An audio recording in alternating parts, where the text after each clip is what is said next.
Plastic का इस्तेमाल हमारी ज़िंदगी में इतना बढ़ गया है कि भूख मिटाने के लिए परोसे गए गर्मा गर्म खाने से लेकर थकान मिटाने वाले ठंडे ठंडे पानी तक, यहाँ तक कि चाय की चुस्कियों तक भी हम ना जाने कितनी बार प्लास्टिक के बर्तनों का इस्तेमाल करते हैं। ऑफिस में खाना गर्म हो या आउटिंग पर खाना ले जाना हो, किसी ना किसी रूप में प्लास्टिक ही हमारा साथी होता है। लेकिन क्या आप जानते हैं कि यही प्लास्टिक आपके शरीर में धीरे धीरे घुल रहा है। खाने के हर निवाले और पानी की हर घूंट के साथ ये जहर आपके शरीर के अंदर पहुंच रहा है। यहाँ तक कि सांस के जरिए भी अब प्लास्टिक के बारीक कण हमारे शरीर में अपनी जगह बना रहे हैं, जो आपको बीमार कर रहे हैं। इतना ही नहीं, बहुत ज़्यादा बीमार कर रहे हैं और गंभीर बीमारियों की शिकायत भी अब लोगों में आनी शुरू हो चुकी है। तो चलिए आज हम चर्चा करते हैं कि कितना जानलेवा प्लास्टिक का लंच बॉक्स। मैं हूं आपके साथ कविता थपलियाल और मेरे साथ खास मेहमान भी जुड़ गए हैं। आइए इनका स्वागत करते हैं। Bejon Mishra, international consumer policy expert, doctor Sudhir Rai, general physician, Ruby Hall clinic Pune, और पंकज कुमार, इन्वायरमेंटलिस्ट। आप सभी का स्वागत है हमारी इस बेहद खास पेशकश में। और डॉक्टर सुधीर राय, आप ही से मैं शुरुआत करना चाहती हूं, क्योंकि ऐसा नहीं है कि प्लास्टिक के साइड इफ़ेक्ट से लोग अनजान हैं। कैंसर से लेके तमाम तरह की बीमारियां लोगों को पता है कि प्लास्टिक से होती है, लेकिन उसके बाद भी ऐसा नहीं है कि सरकार ने इस बात का संज्ञान नहीं लिया है। लिया भी है, कुछ कुछ चीज़ों पर यहाँ पे रोक भी लगाई गई है, लेकिन उसके बावजूद भी अब जैसे कि स्टडी सामने आ रही है कि लंच बॉक्सेस में आप खाना लेकर जाते हैं तो ये आपकी सेहत को ख़राब करता है। इसके ऊपर आप अपनी टिप्पणी दें कि किस तरह से प्लास्टिक के बर्तनों में खाना स्टोर करना आपके लिए हानिकारक हो सकता है, क्योंकि लंच बॉक्स ले जाना हो या अपने फ्रिज में प्लास्टिक के बर्तनों में खाना रखना हो और पानी भी भरना हो, इनफैक्ट सब जगह प्लास्टिक अभी भी इस्तेमाल होता है। आपके किचन की अगर मैं बात करूं स्पेसिफिकली, किचन में अगर आप देखें, आप जो प्लेटफॉर्म यूज करते हैं सब्जी काटने के लिए, वो हाँ होती है प्लास्टिक की। जब बिल्कुल, आप चाकू हाँ। से उस पे कटाई करते हैं वेजिटेबल्स के, उसके छोटे छोटे जो कण हैं वो फूड के साथ मिक्स होते हैं। अब ये जो छोटे छोटे कण हैं, जब आप डब्बे में फूड के साथ हीट करते हैं तो फिनॉल बेसफिनॉल एसिड एंड फैटेट्स बोल के केमिकल्स रिलीज होते हैं। ये जो केमिकल्स हैं वो काफी हानिकारक होते हैं। आप गरम गरम फूड डब्बे में अगर पैक कर देते हैं तो वो तक उन माइक्रो फॉर्म्स जो छूटते हैं प्लास्टिक के, उसमें रिलीज होते हैं। और ये जब रिलीज होते हैं, काफी सारे हार्मोनल इश्यूज आते हैं एब्डोमेन में। आपके गट में जो बैक्टीरियाज हैं वो डिस्ट्रॉय होने लगते हैं। आपको एसिडिटी की इश्यूज होती है, इनडाइजेशन की इश्यूज होती है। और ये सारी चीज़ें आपको ultimately acidity, abdominal pain, indigestion, इस तरह हमारे सिटीज़ में, हॉस्पिटल्स में कॉमन साइड इफ़ेक्ट के साथ आ रहे हैं। अगर आप देखिए, मेरे पास जितने पेशेंट्स भी आते हैं हॉस्पिटल में, उसमें 90% लोग कुछ ना कुछ एंटा एसिड लेते ही रहते हैं। So plastic is definitely harmful चीज़ जो है आज के तारीख में, which is causing a lot of harm in people's health. चलिए। और यहाँ पर पंकज कुमार जी, आप तो एक पर्यावरणविद है और मेरे ख्याल से आपने ऐसे कई सारे प्रोग्राम्स भी शुरू किए होंगे और कई सारी तरह की मुहिम भी आपने शुरू की हुई है, जहाँ पर प्लास्टिक के इस्तेमाल को लेकर रोक, उसमें कमी को लेकर तमाम मुद्दों पर चर्चा हुई है। लेकिन उसके बावजूद भी जितना धड़ल्ले से हम देख रहे हैं कि प्लास्टिक का इस्तेमाल हो रहा है, बड़ी मुश्किल से तो हमने प्लास्टिक बैग्स पर एक रोक आती हुई देखी। उसके बावजूद जो है अलग अलग तरीके से कहीं ना कहीं हम देख रहे हैं प्लास्टिक का इस्तेमाल हो ही रहा है। बताइएगा ज़रा, अब भी कितने बेखौफी से लोग इस्तेमाल कर रहे हैं प्लास्टिक का। धन्यवाद कविता जी। ऐसा है कि पिछले 15-20 वर्षों में अगर हम भारत को लें तो पर्यावरण को लेकर और स्वास्थ्य को लेकर एक जागरूकता तो आई है। मगर अगर हम विशेष करके अगर हम प्लास्टिक या प्लास्टिक प्रोडक्ट के बारे में बात करें तो हमें याद करना चाहिए काफी वर्ष पुराने समय को, जब प्लास्टिक आया। और ये एक it's a petroleum product plastic जो है। तब प्लास्टिक जिस क्वालिटी की आती थी और जिस तरीके से वो महंगी भी होती थी, उस समय में उसकी जो क्वालिटी है वो कुछ और थी, लेकिन जैसे जैसे प्लास्टिक आम इस्तेमाल में आने लगा और उसके यूज बढ़ने लगे, और खास करके यूज एंड थ्रो का जब जमाना आया, अगर हम पिछले 15 वर्षों को लें, जिसमें कि पानी के बोतल से लेकर के चाय के कप तक, जब जब वो एक सामान्य आदमी गांव और शहर दोनों जगह एक साथ जब पहुंचता है, तब आहिस्ते आहिस्ते उसकी तमाम क्वालिटीज जो हैं वो गिरनी शुरू हो जाती हैं। प्लास्टिक को लेकर के हम लोगों ने बहुत बड़ी बड़ी मुहिम चलाई, खास करके नदियों को लेकर के, जो नदियों को बर्बाद भी कर रही थी, नालों को चौक कर रही थी न, और साथ ही साथ पर्यावरण का और मानवीय हेल्थ पर जो बहुत सारे असर हो रहे थे, उसको लेकर के न, बहुत सारे आंदोलन हुए, सरकारों ने कुछ जागरूकता दिखलाई, मगर समस्या कहाँ है? समस्या इस बात पे है कि जैसे अभी आपने खुद ही अपने इंट्रोडक्शन में कहा कि एक प्लास्टिक बैग को लेकर एक बैन का सिलसिला सरकार ने शुरू किया, कुछ फाइनें लगाई, कुछ फैक्ट्रियां बंद हुई, मगर क्या हम इस बात को दावे के साथ कह सकते हैं न, कि ये पूरी देश में बंद हो गया है? नहीं। क्या हम ये बात कह सकते हैं कि सरकार ने उस प्लास्टिक बैग को लेकर के जो मानक तय किए हैं कि उसी माइक्रोन के प्लास्टिक बैग बनेंगे, चाहे जिसमें वो सब्जियां लेकर जा रहे हो या आ रहे हो या किसी और इस्तेमाल में लाए जा रहे हो? नहीं, धड़ल्ले से सब कुछ में चल रहा है। तो सरकार की अनदेखी या उदासीनता, सरकार द्वारा बनाए गए कानून, चाहे राज्य स्तर पर हो या केंद्रीय स्तर पर हो, सरकार द्वारा बनाए हुए कानूनों का सही रूप में पालन नहीं हो पाना, दूसरा, और तीसरा, समाज की जागरूकता में जब वो कॉस्ट इन्वॉल्व हो जाता है, तो वो अपनी जागरूकता से या अपने स्वास्थ्य से जिसको कहते हैं ना कि इमीडिएट तौर पे एक कॉम्प्रोमाइज कर लेते हैं। तो आप कह सकते हैं कि सरकार की उदासीनता और समाज का की भागीदारी का जो जो उम्मीद की जाती है ना, उसकी उदासीनता, ये दोनों ने मिलकर ना एक तरह से एक बड़ी समस्या खड़ी कर दी है। और हम दिन प्रतिदिन ऐसे भयावह तौर पे पर आगे बढ़ते जा रहे हैं कि आप हॉस्पिटल में चले जाएं तो ऐसी ऐसी बीमारियों के नाम सुनने को मिलते हैं जो पहले नहीं थे, या अगर होंगे भी तो उसकी संख्या वैसी नहीं थी, मगर हर बार हम एक नई बीमारी नए नाम से जानने लगते हैं, और जब उस बीमारी के कॉजेज में हम जाने जाते हैं, तो उसमें ज्यादातर एनवायरमेंटल प्रॉब्लम्स ज्यादा आते हैं। आपको जानकर आश्चर्य होगा ना कि आज की डेट में हमारी जीडीपी का एक बहुत बड़ा हिस्सा ना स्वास्थ्य पे खर्च होता है ना, जिसको जी। कि रोका जा सकता है, जिस पर कि थोड़ी कमी लाई जा सकती है, मगर मैंने फिर कहा कि सरकार की उदासीनता उस कानून के इम्प्लीमेंटेशन में और समाज की उदासीनता, ये दोनों ही जो है ना, वो एक तरह से हमें इस मोड़ पर लाके खड़ा किया हुआ है। और बिल्कुल, और बेजॉन सर, सूरत हाल अब ऐसा है कि आप जब ऑनलाइन खाना ऑर्डर करते हैं तो आपको पेपर बैग में वुडन वो मिलते हैं, क्या कहते हैं, चम्मच और फोक मिलते हैं, लेकिन खाना अब भी आपके प्लास्टिक के डब्बे में ही पैक होकर आता है। ठीक है।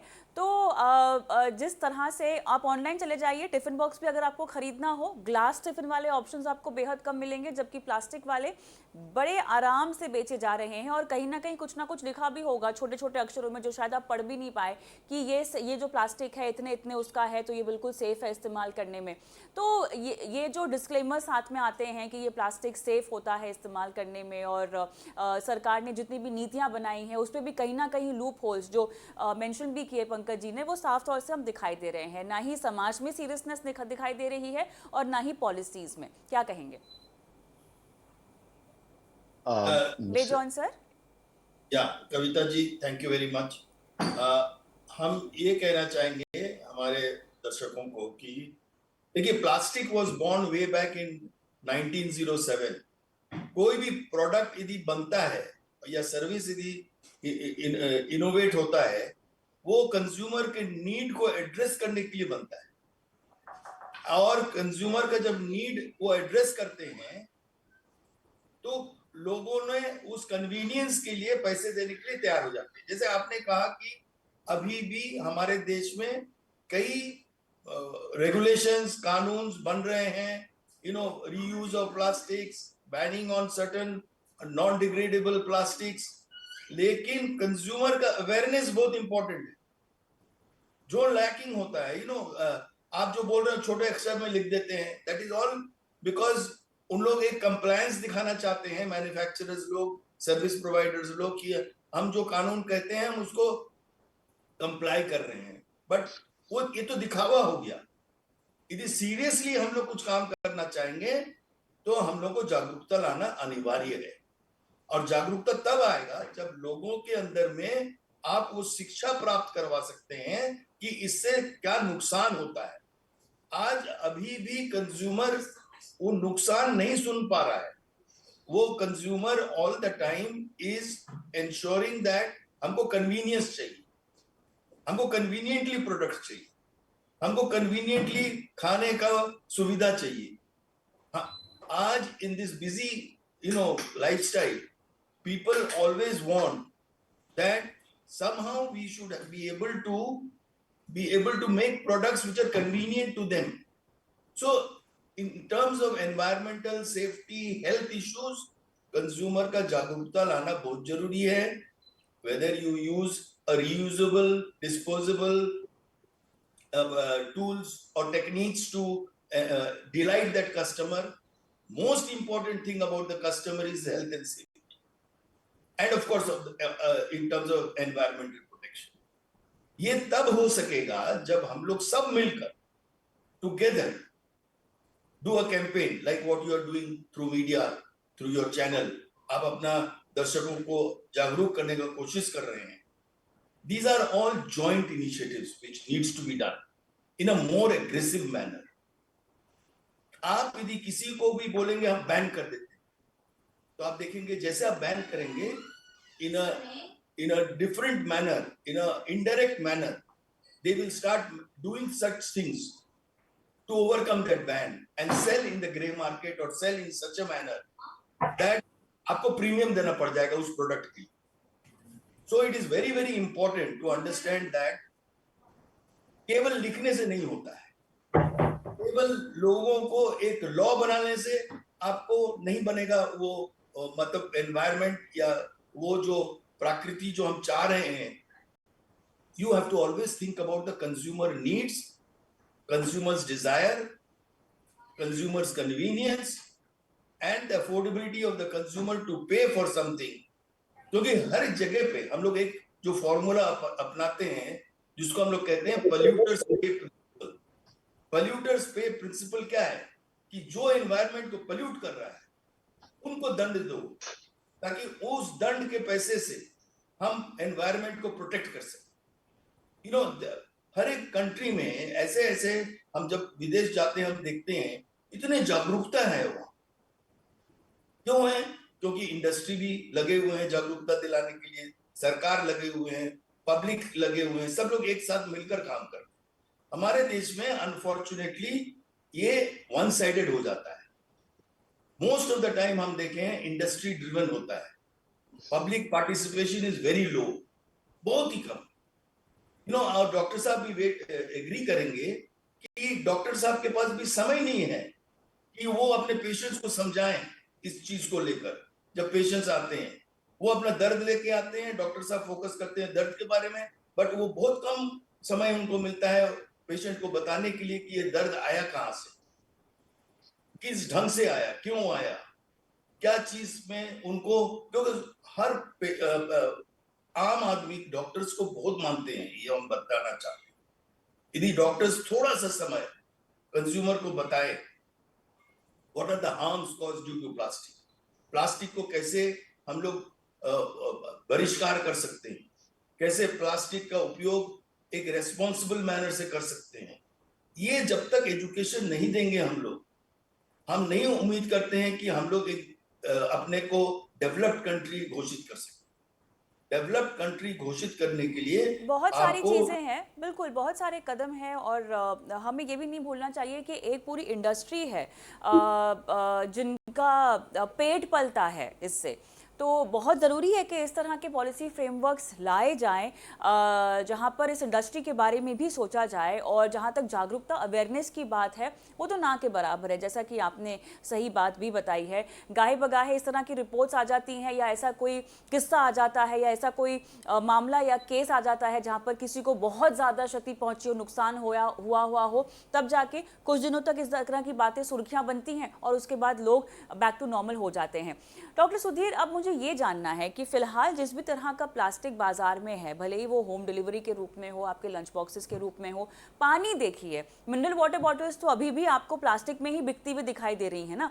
तो ये किस तरह का प्लास्टिक होता है? अब ओवरऑल तो हमने नेट समझ लिया कि आपकी सेहत के लिए हानिकारक है, लेकिन जिस तरह के प्लास्टिक का इस्तेमाल हो रहा है, क्या उसमें किसी भी तरह के प्रिकॉशंस क्या लिए गए हैं? क्या हम उन्हें सेफ मान सकते हैं एक सीमित मात्रा के इस्तेमाल के बीच में? प्लास्टिक्स किसी भी प्रकार से चेंजेस लाए गए नहीं है in terms of packaging food के। जितने भी आप देखोगे पहले भी पैकेजिंग वही कंटेनर्स में होते थे, आज भी वही कंटेनर्स में होते हैं। ओनली जो कैरी बैग पैकेजेस हैं उसको 30 माइक्रॉन्स के नीचे एंड थिनर प्लास्टिक किया गया है। बाकी जो फूड ग्रेड है उसमें कोई अंतर नहीं आया है, जिस वजह से अभी भी लोग हॉट पैक्स और जो टिफिन बॉक्सेस और जो वाटर बॉटल्स यूज कर रहे हैं उसमें उतनी ही मात्रा प्लास्टिक कंजम्पशन हो रही है एंड डैमेजेस ये कंटिन्यू हो रहा है। तो उसमें आइदर हम स्टील, ग्लास या बैम्बू कंटेनर्स या वुडन कंटेनर्स अगर हम यूज कर पाए तो ये चेंजेस में काफी अंतर होना जरूरी है। जब तक ये चीजें नहीं होगी, ये जो कंटेनर पैकिंग है प्लास्टिक के वो उतनी ही क्षति पहुंचाते रहेगी हेल्थ को। चलिए, आपने मेरे ख्याल से काफ़ी अहम बातें हाईलाइट की थी डॉक्टर सुधीर। जी, पंकज जी, आप कुछ कह रहे थे? नहीं, मैं ये जी, कह रहा था कि जी। अभी डॉक्टर मिश्रा ने जो कंज्यूमर्स की जागरूकता की बात की, हाँ। देखिए, पहले तो आप ये मानकर चलें कि जागरूकता आती कैसे है। हम्म। जागरूकता आने के लिए क्या किया जाता है। आप अगर जिस प्लास्टिक फूड कंटेनर्स की जो बात कर रहे हैं, तो आप मुझे खुद ही याद करके बताइए कि सरकार के द्वारा ऐसे कौन से एडवर्टीजमेंट्स आपको दिखाई दिए, होर्डिंग्स दिखाई दिए अखबारों में, चाहे किसी राज्य की हो या किसी केंद्र सरकार की हो, जहां पर प्लास्टिक को लेकर खाने इस्तेमाल होने वाले, खाने की चीजों में इस्तेमाल होने वाले, कैरी बैग की बात नहीं कर रहा हूं ना, खाने की चीजों में इस्तेमाल होने वाले ना, या उससे होने वाले नुकसान के बारे में आपने कितने प्रचार देखे होंगे। कंज्यूमर में जागरूकता आने के लिए कोई एक फैक्टर काम नहीं करता है। आज की डेट में सरकार इस बात से वाकिफ है कि हमारे देश में जो वेस्ट मैनेजमेंट का जो काम हो रहा है उसमें 70% कंट्रीब्यूशन प्लास्टिक का है, चाहे वो फूड के रैपर्स हों या प्लास्टिक के बॉटल्स हों और या कुछ अन्य चीजें हों ना। 70% कॉन्ट्रीब्यूशन उसका है और बाकी सारी चीजें 30% में आती हैं, जिसमें कि अदर प्रोडक्ट्स आते हैं, चाहे वो हार्डवेयर हो, कंप्यूटर के सामान हो, इलेक्ट्रॉनिक आइटम्स हो, बहुत सारी चीजें हैं ना। दिक्कत कहाँ है कि जो सरकारी संस्थाएं बनी हैं, इन पर रोक लगाने के लिए, इनको दंडित करने के लिए या इस पर निगरानी रखने के लिए हर एक स्टेट में एक पॉल्यूशन कंट्रोल बोर्ड है। जिस तरीके से एक फूड डिपार्टमेंट का एक होता है जो जो छोटे छोटे दुकानों से लेकर बड़े दुकानों में जाकर वो चेक करता है, उसी तरीके से स्टेट पॉल्यूशन कंट्रोल बोर्ड है। उसके पास इतने आदमी नहीं हैं या उनके उनको जो पावर दिए गए हैं वो उसके इस्तेमाल में इतनी उनके अंदर में झिझक है ना। जबकि उनको पर्याप्त मात्रा में एक पॉल्यूशन कंट्रोल बोर्ड के पास में एक सेक्शन 5 के तहत एक पावर मिलता है जिसमें कि वो किसी भी बड़ी से बड़ी इंडस्ट्री को 24 घंटे की नोटिस पर मिनिमम 15 डेज के लिए बंद कर सकते हैं। हम लोग अपनी जिंदगी में आज तक मुश्किल से 1 या 2 बार इसका इस्तेमाल करा पाए। बड़ी इंडस्ट्री के लिए मैं बात कर रहा हूं ना, मैं नाम नहीं लेना चाहूंगा और मैं जगह बताना नहीं चाहूंगा, लेकिन इन सब ताकतों के बावजूद कुछ कानूनों के होने के बावजूद भी जब आप उसमें एक कोताही देखती तो कंज्यूमर उसको ज्यादा देखने की कोशिश करता है, बजाय इसके कि वो अपने ये जानते हुए भी शहरों में आपको ऐसी थोड़ी बहुत जागरूकता दिखाई देगी, मगर आप गांव में चले जाएं, जिस कप में, उस गांव में भी जहां पहले कुल्हड़ में चाय मिलती थी, आज कुल्हड़ में चाय पीना फैशन हो गया है कि लोग दुकानों पर लिखते हैं कि हमारे यहाँ कुल्हड़ में चाय मिलती है। जबकि आपको, अगर आपको अभी आप भी अगर अपने बचपन को याद करें तो स्टेशन से उतर के आदमी जब चाय पीता था तो कुल्हड़ में ही चाय मिलती थी, मगर आज वहां भी आपको बड़े आराम से लोग केटली में उस प्लास्टिक वाले कप में चाय देते हुए नजर आएंगे, जो ऊपर से दिखने में तो कागज का है मगर अंदर उसकी प्लास्टिक कोटिंग होती है ताकि वो गल न जाए, और वो इतना हार्मफुल है, और कितना हार्मफुल है ये डॉक्टर साहब बेहतर बता सकते हैं। तो आप सोच के देखिए कि जो प्लेटफॉर्म पर, और ये मैं बात कर रहा हूं बड़े शहरों, दिल्ली से लेकर और बड़े जगहों के प्लेटफॉर्म्स पर, जहां पर की पुलिस की नजर है, जहां पर आरपीएफ के पोस्ट आपको नजर आएगी, मगर क्या वो उनको रोकते हुए नजर आएंगे? क्या पॉल्यूशन कंट्रोल बोर्ड की तरफ से कोई ऐसी निगरानी या ऐसी कोई चीजें हो रही हैं? नहीं। तो मैं मानता हूं कि समाज का सहयोग बहुत आवश्यक है, मगर समाज अनदेखी तब ज्यादा करने लगता है जब उसे ये दिखता है कि इसके तोड़ने वाले पर कोई सजा नहीं हो रही है, एक, और दूसरा कि ये बहुत ही आम स्तर पर और सस्ते दरों में ये उपलब्ध होता चला जा रहा है, और साथ ही साथ तीसरी इंपॉर्टेंट बात ये कि उसका जो सब्स्टिट्यूट है वो आपको उपलब्ध नहीं होता है। तो मैं हमेशा अपने प्रोग्रामों में, हर एक जगह के प्रोग्रामों में, मैं समाज की भागीदारी के बिना ना, मैं कभी भी किसी कानून को पूरा नहीं मानता हूं, हमेशा अधूरा मानता हूं।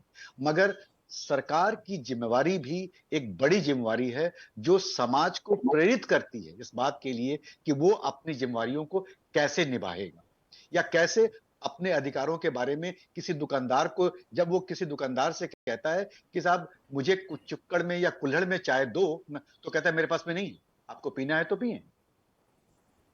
तो ऐसे में आप समाज से क्या उम्मीद करती हैं?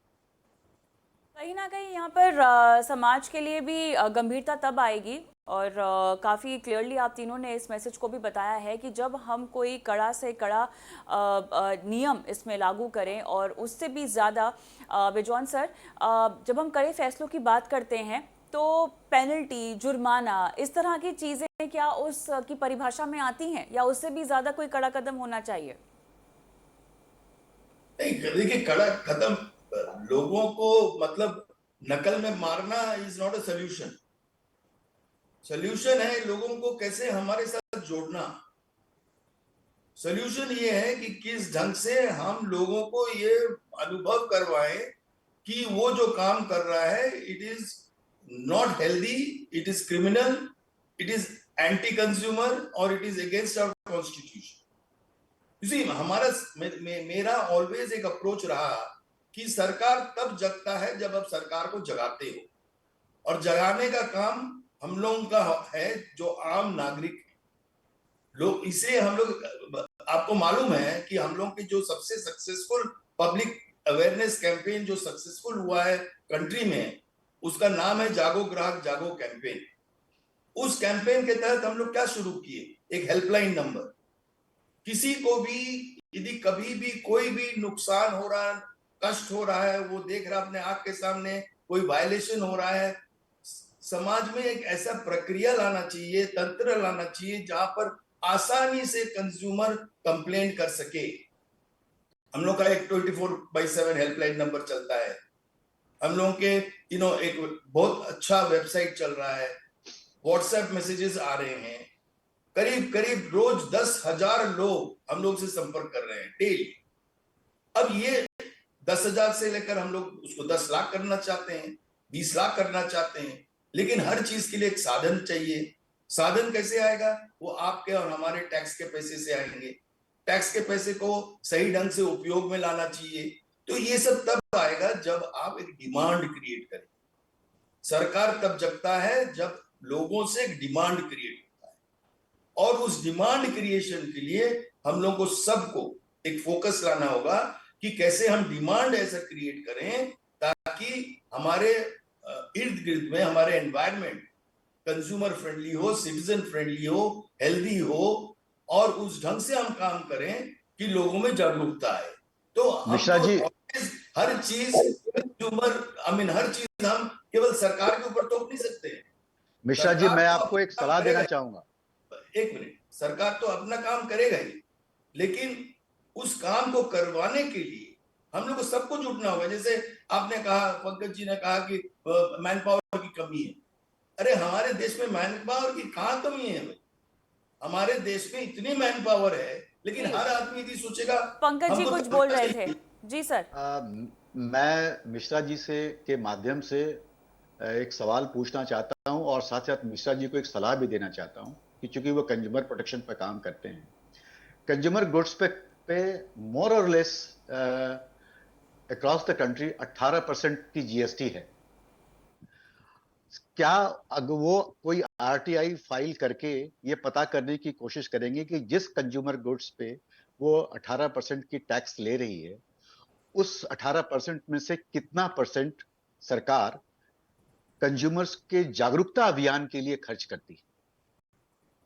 फिर आपको अंदाजा मिलेगा ना कि आपको तो मालूम इस नहीं है। गहराई में देयर इज जाएंगे, समथिंग कॉल्ड द जितना हम इस कंज्यूमर गहराई फंड। में जाएंगे इसका कोई अंत नहीं होगा। बहरहाल एक आम आदमी को मेरे ख्याल से इन सब चीज़ों से पहले अगर हमारा शो देखकर कुछ भी समझ में आ रहा है तो यही बात ज़रूर समझ में आएगी कि अपनी सेहत का ख्याल रखना है, क्योंकि वही उनके हाथ में है। सरकार क्या कर रही है, किस तरह की नीतियां बना रही है, स्टेक होल्डर से कितनी बातचीत कर रही है। एक आम आदमी बोलता है मैंने टैक्स दे दिया है, मेरा काम खत्म हो गया है, अब मुझे मेरी सेहत के बारे में सोचना है। तो मेटाबॉलिक प्रॉब्लम हो, मोटापा हो, हार्मोनल इम्बैलेंस हो या कैंसर हो, प्लास्टिक का इस्तेमाल आपको खुद बंद करना होगा। ये कदम आपको अपने लिए, अपने परिवार के स्वास्थ्य के लिए खुद लेना होगा। और अगर आप खुद इस बात का संज्ञान लेंगे तो हो सकता है धीरे धीरे हम समाज में एक बड़े तौर पर परिवर्तन अपने आप ही आता हुआ देखेंगे। बहुत बहुत धन्यवाद आप सभी का इस खास पेशकश में शामिल होने के लिए, और मुझे भी इजाज़त दें इस पेशकश में आज। नमस्कार।